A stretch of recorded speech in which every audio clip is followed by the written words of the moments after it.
But let's say a very good afternoon to Isabel Oakeshott, TalkTV's international editor. Isabel, how are you doing today? Hello. Well, I am very exercised by these latest net migration projections from the Centre for Policy Studies. So we don't yet have the full figures for net annual migration, the latest batch. They don't come out for another few weeks. But analysts reckon that when those figures do come up, they may show up to 1 million figure of net migration. It's an extraordinary number, isn't it? It is an extraordinary number, and look, I think this is one of the biggest political betrayals of modern times. You think back to the Lib Dems when they pledged that they would abolish tuition fees and then went into coalition with the Conservatives and actually did the precise opposite of that. And they paid a dreadful, dreadful political price for that. Well, here we have the Conservatives who have repeatedly over the last 12 years promised voters that they would get control of our borders. You look back to 2010, on the 10th of January 2010, David Cameron said that he wanted to reduce net migration to the tens of thousands. Well, now we've taken back control, supposedly, of our borders by delivering Brexit, as Boris would claim. Why are we in this territory? Well, we're in this territory because basically I believe, and I haven't said this before today, they've lied to us. I really do believe that, because while saying with the one sort of voice, we're going to take back control of our borders, what we can say absolutely categorically is that we have lost control of the borders, and it's much worse now than it's ever been. And actually, to a great extent, it's been a deliberate policy. And I've just been looking at the skilled worker occupation shortage list, which is a list of occupations that if you do that job and you're from overseas, you can be fast-tracked to get a visa to live here.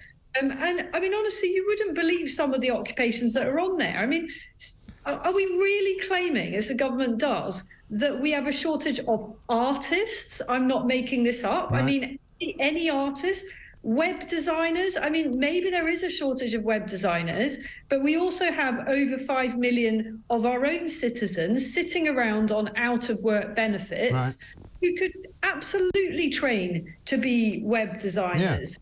And on the list goes. IT people, architects, carers. I mean, not telling me that there aren't many hundreds of thousands of people in this country who are out of work who aren't entirely capable of being carers. Well, there's 5 million people who are called so-called economically inactive. We learned today as well from a separate piece from the government that 650,000 people decided to stop working during the pandemic and have never come back to work, and that's costing the economy even more money. So they're all capable of working. And also web designers, whatever made them think they had to come and work here? You know, India, for example, has an awful lot of IT specialists, but people can work in India, guess what, on the internet. They don't have to come to Britain.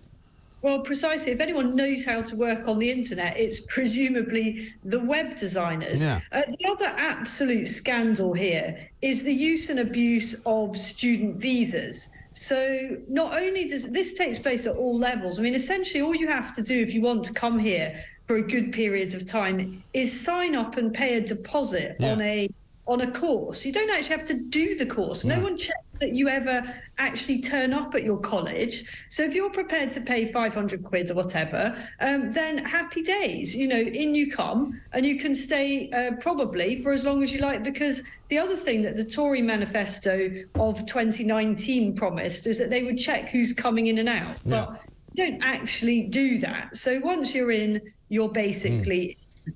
And furthermore, you've got the postgrad visas, which allow people to sign onto a course and then bring their dependents. Well, that's absolutely out of control. The numbers of dependents that are being brought in has quadrupled in recent years. And we've also kind of created our own sort of population matrix, whereby many of the people who come here on small boats illegally, which is a smaller number than the legal number now, are coming here because they say they have family connections here. Now, for all we know, people are coming here on student visas, claiming that they can live here. then getting the rest of the family over on the small boats, and they can say, oh, yeah, we've got a family member who lives in Leicester. You know, it's so ridiculous. And these lefty lawyers who say, oh, the reason they come on small boats is because there's simply no other way for them to get here. Well, there's 1 million people that have come the legal route, so what's the problem? It's an absolute nonsense, actually. I mean, nobody needs to take a small boat. Actually, it's a lot cheaper just to put down a deposit on a student course. That would cost you, say, a few £100. Right. No one needs to, I don't want to encourage anyone to do this, but I do want to kind of blow a hole in the argument that there's no other way to get here. You know, come here and study. Right. You know, that's the quickest route. Right. Just to correct the figures that I gave before on the dependence of postgrad students, they've actually risen tenfold, not quadrupled. They've risen tenfold in the last 4 years, so well over 100,000 additional. It's obviously a racket. I mean, you don't have to be a genius to look into these figures, as you've just done, explain how they work, and look as though it's just being used by people and abused by people who want to come to Britain and live.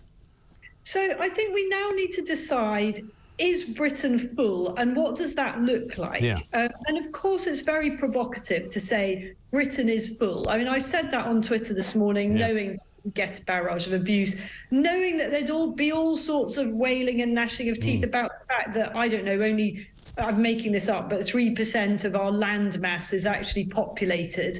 Well, you know, yes, if you want to go and live at the top of the Cairngorms, you know, there's plenty of room. But what does an overfull country look like? I mean, we already have the densest population of any country in Western Europe.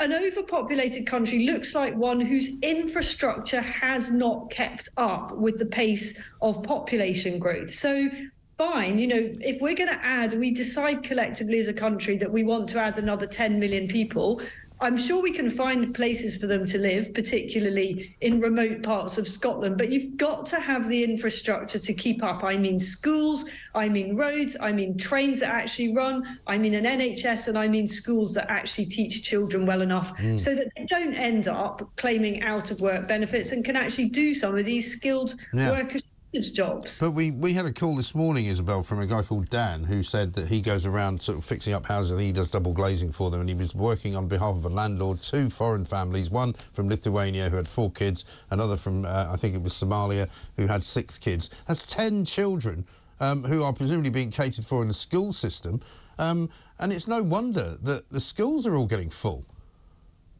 Absolutely, and the same goes for the NHS. I mean, this is just, I really find it hard to grasp why people don't understand this. Right. In the end, unless you expand the infrastructure, then the two things don't match up. And those people who've been living here, are born here, and have paid into the tax system all their lives, are continuing to work hard in low-paid jobs whilst being hammered for up to half of what they earn, to pay more tax for failing services, are rightly absolutely furious that they are not seeing any real benefit for the money that they're giving the exchequer. Well, that's right, and people are starting to say, it's all very well saying people are coming here to make their lives better, but if they're making the lives of people who are already here worse, then that's not a fair exchange, is it?